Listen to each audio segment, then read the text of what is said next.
Evangelho, quinta-feira da 18ª semana do Tempo Comum, hoje festa de São Lourenço, diácono e mártir. O Senhor esteja convosco, Ele está no meio de nós. Proclamação do Evangelho de Jesus Cristo, segundo São João. Glória a vós, Senhor.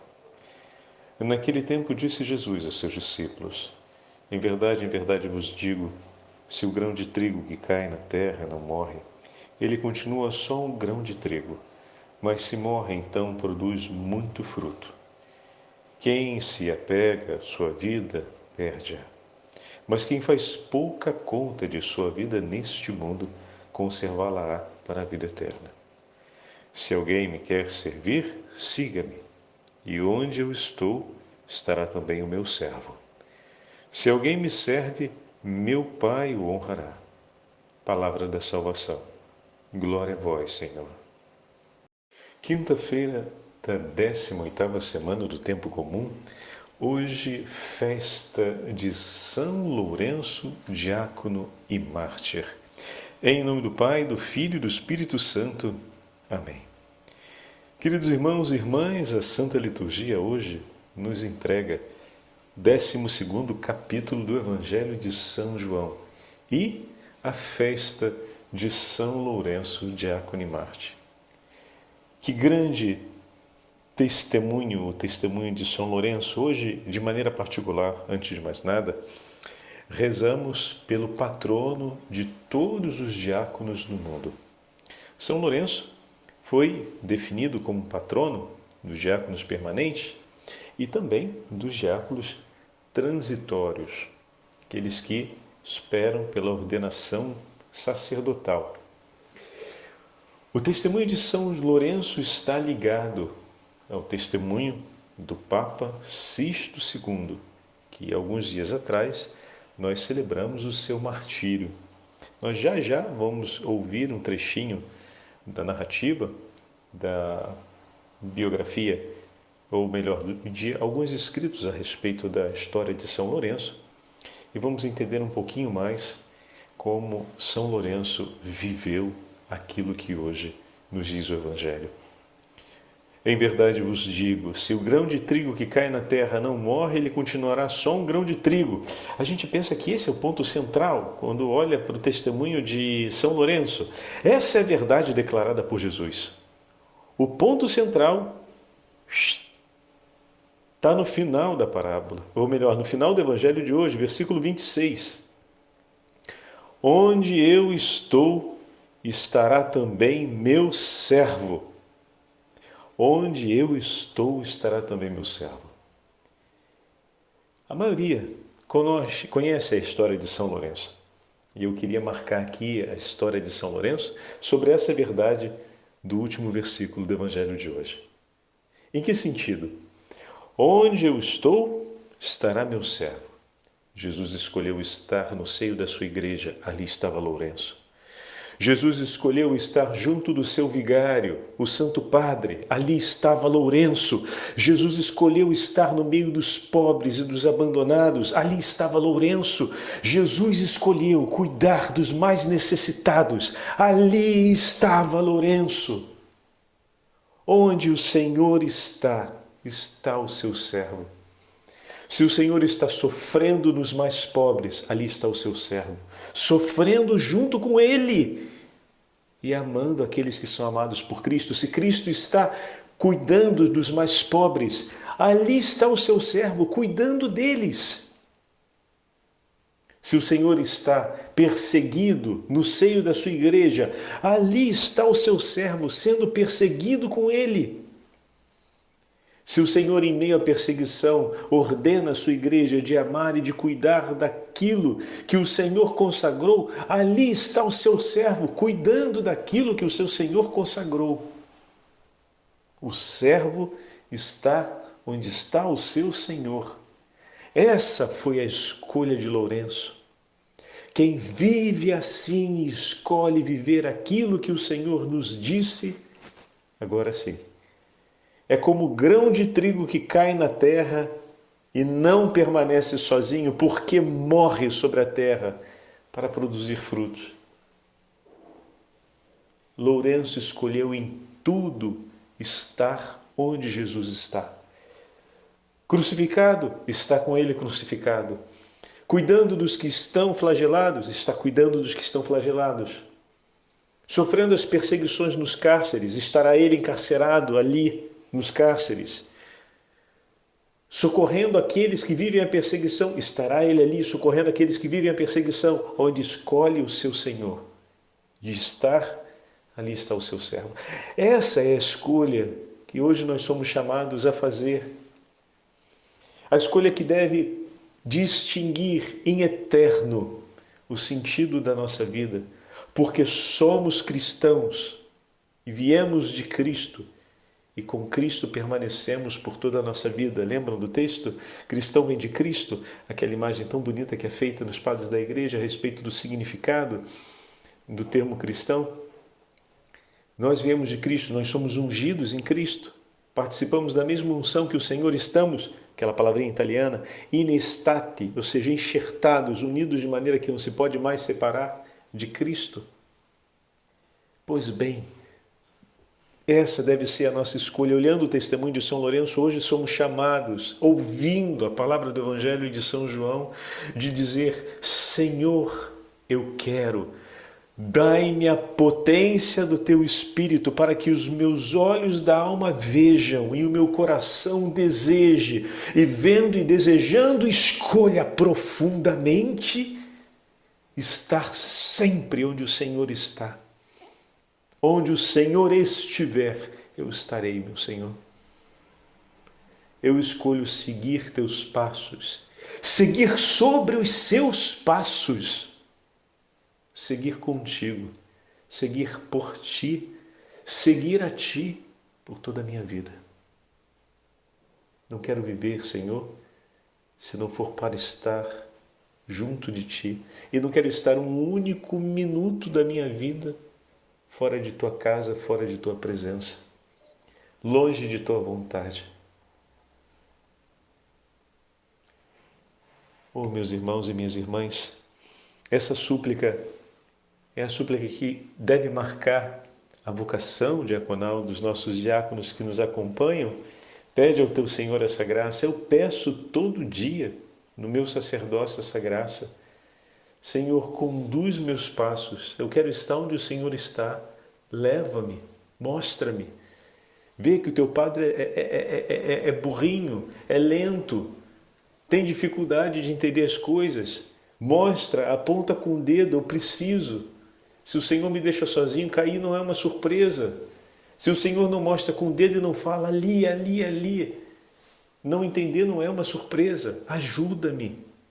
A cada dia eu me coloco em tuas mãos e te peço, leva-me, Senhor, onde tu queres. E se eu não compreender, vai com todo o tato. Todo tato aqui é a mão nas costas, né? Vai com todo. Vai, pode empurrar, não tem problema. Mas não me deixa ficar sem entender onde está a sua vontade e o que é para ser feito. Pacientemente eu vou esperar, mas que a minha paciência não se torne imprudência, não se torne, Senhor, uma perda de sensibilidade ou um atraso. Então, onde for preciso uma buzinada, buzina, Senhor, com os teus anjos. A gente acorda, às vezes está meio distraído no trânsito, e a gente se irrita quando o outro buzina com a gente. Ai, que bom, você estava distraído, né? Ah, mas eu tomei um susto, pai. Tudo bem, assim você fica mais atento, né? O susto vai ajudar nesse sentido. Que bom que teu irmão buzinou. Ah, porque ele está nervoso, está buzinando. Ele pode até estar nervoso buzinando, mas você também estava distraído. Então a buzina te tirou da distração. Reconhece, agradece por aquilo dali. Não é porque te aborreceu que você não pode agradecer. Não é porque o teu irmão estava movido por uma motivação que marca muito mais o limite dele, que você não pode perceber o que, mesmo vendo os limites dele, Deus fez por você. Te tirou daquele momento de distração. Sim, você viu muito mais a irritação dele e os limites, os problemas do teu irmão, os defeitos dele, mas olha aqui, por baixo disso tudo, teve ali também o teu Senhor, que não obstante tudo isso, veio até você e te tirou daquela distração. Bendito seja Deus. Ah, padre, essa é uma reflexão muito grande para a gente fazer de manhã cedo no trânsito com alguém buzinando, ainda com sono e pensando nos problemas do dia. Eu sei, a gente não vai fazer essa reflexão ali. Por isso a gente está fazendo aqui. A gente precisa, às vezes, de um momento mais sereno na nossa vida para refletir sobre aquilo que aconteceu e enriquecer essa percepção de Deus. Para chegar a dar ação de graças, como os monges nos ensinam, em um momento como esse, ali em Actum, precisa de um caminho interior muito grande, não é tão simples assim, mas começa com esse olhar. Então hoje a gente está pegando aqui esse exemplo, né, no meio do discurso, para falar a respeito dessa delicadeza do Senhor que se move por nós. Já em outros momentos tínhamos falado sobre isso, né? Eu sempre faço muita referência a São Doroteu de Gaza, que escreve a respeito desse tema com uma maestria única em seus discursos. E um dos pontos chaves é esse, é a sensibilidade de um coração que é tão desejoso de cumprir a vontade do Senhor, é tão desejoso da sua companhia, que ele percebe, ele olha em tudo o Senhor. Cada olhar que esse coração lança sobre o mundo e sobre a vida é para perceber a presença do seu Senhor, porque onde está o seu Senhor está também o servo. E o servo no mundo não quer estar longe do seu Senhor, por isso todo o seu olhar no mundo é sempre para ver onde está o Senhor. É uma mudança de paradigma, é uma mudança de lente, é mudar mesmo a lente. A gente olha no mundo para ver onde a gente está, o que a gente tem que fazer, por onde a gente vai e tudo quanto. É uma mudança de lente, de paradigma, quando os monges nos falam, não, no mundo nós devemos olhar para onde está Cristo. Se a gente olha para onde está Ele, a gente vai saber onde estamos, o que temos que fazer, onde devemos seguir. É Ele. Nossa, mas isso parece tão radical, é uma coisa que por um instante me faz até ter a sensação de ficar perdido no tempo e nos afazeres. Mas como o Senhor prometeu se comprometer com nós, conosco, se compromete também com os nossos afazeres, com o nosso tempo, com os empenhos desse mundo. Imagina se o teu Senhor vai ignorar as tuas necessidades. Mas a gente nem sempre consegue construir tão rápido essa liberdade interior de dizer, por primeiro eu olho o meu Senhor e depois, a partir dele, as outras necessidades. Ele me ajudará a ver cada uma das necessidades de minha vida. Ele me ajudará a ter olhos sobre os afazeres e o agir da minha vida. Mas primeiro eu procuro o meu Senhor.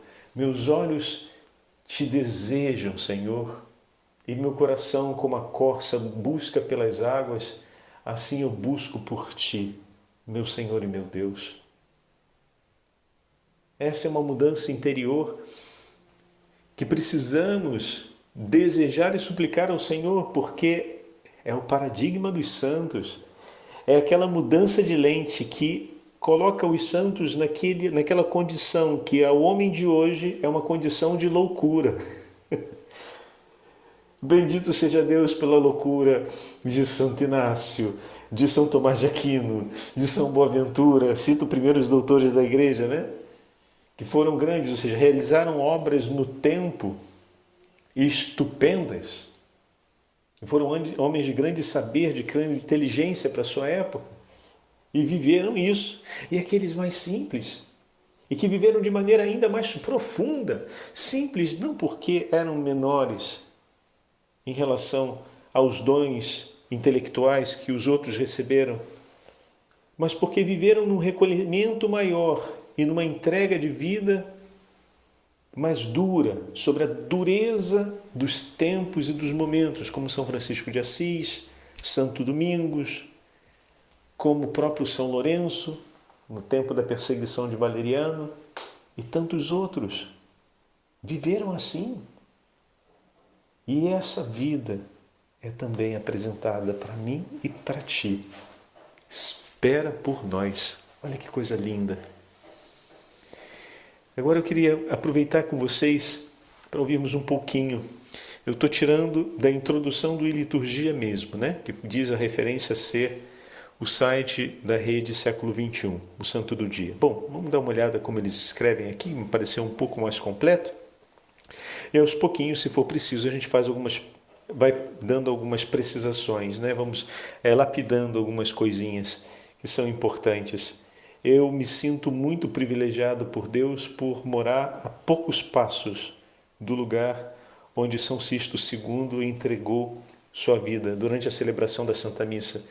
E mesmo esses últimos dias, tive a oportunidade de acompanhar alguns sacerdotes a visita às catacumbas e mais uma vez estive diante da tumba de São Sisto II, preparada por Papa Dámaso, e depois tivemos a chance de celebrar em uma das áreas que eram mesmo para a celebração da Santa Missa, já pelos primeiros cristãos, nas catacumbas. E ali tivemos a oportunidade de celebrar e oferecer o sacrifício eucarístico ao Senhor pela perseverança de todas as vocações no mundo inteiro, não só sacerdotes e religiosos, mas todos.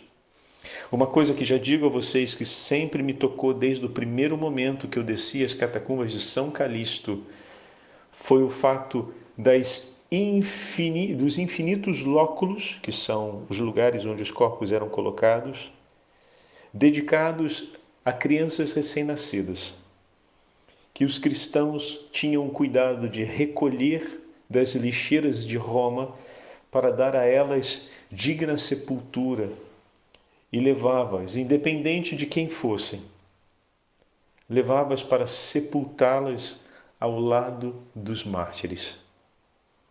E um dos indicativos da presença do túmulo dos mártires de mártires era a grande quantidade dessas pequeninas sepulturas, que muitas vezes podiam conter até o corpo de 3 bebês ou mais, dependendo do tamanho e da condição. Isso já mostra que desde o primeiro momento os cristãos entendiam com muita clareza a importância do batismo das crianças. Em que sentido? Que eles deveriam esperar a ressurreição dos mortos, daí a palavra cemitério que já falamos outro dia, né? Lugar onde se dorme, onde se descansa, diferente da necrópole, que é a cidade dos mortos. Os cristãos introduziram o nome cemitério para falar do lugar onde a necrópole, vamos dizer assim, onde são colocados os mortos cristãos, não é uma necrópole propriamente dita, se chama cemitério. E todos os sinais que adornam esse lugar nos lembram a ressurreição, a vida e a promessa que o Senhor nos trouxe e que por nós cumpriu. Amém.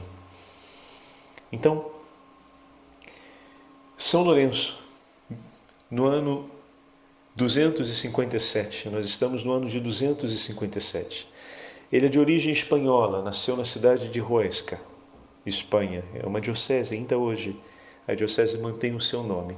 Então, de origem era hispânico, o que significa dizer que não tinha o título de cidadania romana, mesmo sendo diácono de Roma, o primeiro dos 7 diáconos do Papa Sisto. Isso provavelmente explica o fato, dentre outras coisas, dele não ter sido executado ao fio de espada, mas ter sido levado ao grau mais alto de tortura para aquele momento. E talvez por conta do que ele fez, essa tenha sido a escolha exatamente para aumentar a punição dele. O fato de ser queimado vivo, ser morto sobre as chamas. Isso nós vamos entender já já. No ano de 257, o imperador romano Valeriano ordenou uma grande perseguição contra os cristãos. Falávamos a respeito disso sobre o Papa Sisto, quando no dia 6 de agosto comentamos que inclusive São Cipriano, a liturgia das horas, mostrava a carta que São Cipriano mandava para animar o Papa Sisto e falar a respeito do edito que tinha chegado há pouco tempo nas regiões de Cartago, no norte da África, né? No final, assim, nas longínquas províncias do norte da África. No início parecia mais branda do que aquela perseguição disparada pelo imperador Décio. Ela tinha mais uma conotação repressora, porque proibia as reuniões dos cristãos, fechava os acessos à zona das catacumbas e exilava os bispos e exigia respeito aos ritos pagãos. Então parecia ser mais uma perseguição de moderação, para evitar o motim, a aglomeração, que se criasse condições contrárias à religião do império. Porém, não foi bem assim. Não obrigava, a princípio, a renegar a fé publicamente. Entretanto, no ano seguinte, Valeriano ordenou que os bispos e padres fossem mortos, porque a presença deles trazia à fé centenas de outros cristãos. Então aqui começa um ataque direto, diabólico, à figura do sacerdócio. Lourenço, como nós acabamos de falar, era um espanhol natural de Huesca. Na ocasião, era o arquidiácono do Papa Sisto II, ou seja, o primeiro dos 7 diáconos a serviço da Igreja de Roma. Dados de sua vida anterior a esse período nunca foram encontrados, então não sabemos mais sobre a história de Lourenço antes de ser diácono e a sua origem, espanhol. Porém, devia ter uma boa formação acadêmica, pois o seu cargo era de uma responsabilidade muito grande. Ele se ocupava não apenas dos bens, mas do cuidado a respeito dos pobres e do culto na cidade de Roma. A ponto que, depois do Papa, o responsável direto pela Igreja era o diácono Lourenço. Isso quer dizer que ele era o assistente do Papa nas celebrações e também na distribuição da Eucaristia, na assistência da caridade e na administração dos bens da Igreja, no cuidado com os cemitérios e a construção de outros lugares para a sepultura dos cristãos, e na manutenção das obras de assistências destinadas ao amparo dos pobres, órfãos, viúvas e doentes da cidade. É importante observarmos isso, porque os cemitérios, eles começam junto à zona dos cemitérios pagãos, mas ele tem toda uma forma diferente de ser composto. E não apenas isso, você precisa de um trabalho intenso desses operários que vão escavando as catacumbas. As catacumbas são escavadas. Você, quando entra, vê de 4 até 5 níveis de tumbas, uma sobre a outra. E a gente pergunta, como é que o camarada botou a escada para cavar aquela tumba lá em cima? Não. As tumbas de cima são as mais antigas. Cavava-se um primeiro túnel. Uma vez que toda a lateral do túnel estava repleta, eles afundavam o piso do túnel, de maneira que se abrisse uma segunda coluna possível para escavar novos túmulos. E quando todas essas laterais daquele túnel, que foi escavado para baixo, foi preenchida, eles então aprofundavam mais, escavavam mais uma vez o piso desse túnel, abrindo uma nova sequência, uma nova lateral de paredes, onde seriam escavados novos túmulos. De modo que as tumbas ou os sepultamentos mais antigos nas catacumbas são aqueles que estão mais próximos do que hoje é o teto. Enquanto às vezes a gente está ali a 5 frisos de tumbas de profundidade. Para a gente entender como é que o trabalho era intenso, para fazer a sepultura dos cristãos. Então, quando diz se ocupava da construção dos cemitérios, não é como a gente pensa os cemitérios de hoje, mas se ocupava de assistir aqueles que trabalhavam em condições que não eram fáceis, mas para poder dar a dignidade da sepultura aos mortos. Bom, a partir do decreto de Valeriano, os bispos começaram a ser perseguidos e executados. Um dos primeiros foi Cipriano de Cartago, amigo e companheiro de São Sisto II. Morreu no ano de 258. Logo em seguida, o Papa Sisto II foi capturado durante a celebração da missa junto com outros diáconos, com 4 diáconos, e foi também executado. Os outros diáconos foram executados, pelo menos o que parece, foram 4 executados junto com o Santo Padre e os outros 2 ainda no mesmo dia. Conta a tradição que Lourenço conseguiu conversar com o Papa Sisto um pouco antes de sua morte, que foi durante a missa.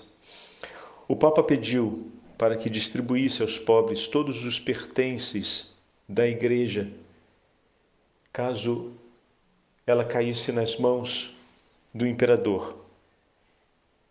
Lourenço, após a execução do Santo Padre, foi preso e levado à presença do governador romano, Cornélio Seculares, justamente para entregar os bens que foram solicitados ao fisco, a ser confiscados.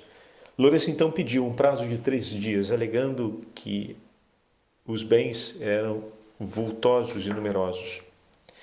E nesse espaço dos 3 dias, São Lourenço salvou os vasos sagrados, os cálices, que estavam sob a custódia dele. Muitos desses cálices já permaneciam escondidos com as famílias, mas sabendo que a perseguição seria aguerrida, ele cuidou para que os livros sagrados, ou seja, para que os pergaminhos, os textos que se tinham naquele período, fossem cuidadosamente guardados em segurança, e os cálices, os vasos sagrados para a Santa Missa. E todos os demais objetos, toda a demais parte do dinheiro da mesa dos pobres, das doações que foram entregues em favor dos órfãos e das viúvas, dos enfermos, ele juntou todos os pobres e durante aqueles dias distribuiu a eles tudo o que pertencia à Igreja. Cumpriu aquilo que o Senhor disse no Evangelho. Entregou tudo. Zerou a bolsa. Os livros sagrados estavam guardados. Os vasos sagrados estavam guardados. Depois de distribuir aos pobres tudo o que deveria. Uma vez que sabia que o que tivesse de patrimônio enquanto terra ou propriedade seria retirado, finalmente se apresenta diante do governador, acompanhado com os pobres da cidade de Roma, os doentes, os mendigos, e diz: aqui está o tesouro da Igreja. O governador, tomado por ira, manda que ele seja preso imediatamente e delibera contra ele o suplício cruel da grelha, que é aquele que nós conhecemos. Segundo a narrativa de Santo Ambrósio, Lourenço teria ainda encontrado disposição e muita coragem para dizer ao seu carrasco: vira-me, pois esse lado já está suficientemente assado. Bom, fica isso como uma história, que às vezes a gente conta até dando ênfase a esse fato. São Lourenço disse: já está bom esse ponto, vira para o outro. E aí tem quem diga: é o patrono do churrasqueiro. Bom, não é assim, Vamos banalizar. Eu prefiro a forma como fala Santo Agostinho em um de seus sermões a respeito de São Lourenço. Ele diz assim: foi também graças a esse incêndio interior que São Lourenço permaneceu insensível às chamas do martírio. Que incêndio interior, fala Santo Agostinho? Eu vou ler para vocês. O exemplo de São Lourenço encoraja-nos a dar a vida, ilumina a fé, atrai a devoção. Não são as chamas da fogueira, mas as chamas de uma fé viva que consomem o seu coração e inflamam sua alma. Não foi o nosso corpo que foi queimado pela causa de Jesus Cristo, mas é a nossa alma que é transportada pelos ardores do seu amor e é levada às labaredas da chama da fé. O nosso coração que arde de amor por Jesus Pois não foi o próprio Salvador que disse acerca desse fogo sagrado que se acende dentro de nós: eu vim trazer fogo à terra e eu quero que seja ele já aceso e ateado sobre ela.